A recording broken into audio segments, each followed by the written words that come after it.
आज दिवस लई चांगला जाणार होता वाटतं. आज गजर वाजायच्या आतच उठलेलो. पाऊस काय थांबायचं नाव घेऊन झालं. पाणी गरम करून पिलो आणि आवरलो आणि तालमीत आलो. तालमीत काय आज कोण झालं नाही, त्यामुळे माझं मी व्यायाम चालू केला. 150 सपाड्या, 250 जोर आणि डंबल घेऊन जरासं बायसेप मारलो. मग काय मुदगाला सुट्टी देतोय. तळावरून घरला जायचं म्हणलं, पाऊस अजून पडालताच. घरातून शेक 3 पिऊन जरा कॉलेजवर येडा मारून येऊ म्हणलो.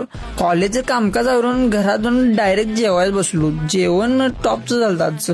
संध्याकाळी ब्लॅक कॉफी पिऊन मग आपल्या हाय त्या रुटीनला लागले. वॉर्मअप डीप सेक्शन करून मग बायसेप मारायचं म्हणलं. आज बायसेपचं सेट आज मारलं धराय. बायसेपच्या सेटच्या मध्ये जोरचा एक सेट, असं करून मग बायसेपचे सेट पूर्ण केल्यात. आणि संध्याकाळी पण आपला पाऊस बंदच होऊन झाला. पाऊस जरी असला तरी आपण सुट्टी देत नाही. शॉवर करून शेंगदाण्याची पोळी आणि दूध पिलो मस्तपैकी. आणि याचं बॉडी कंडिशन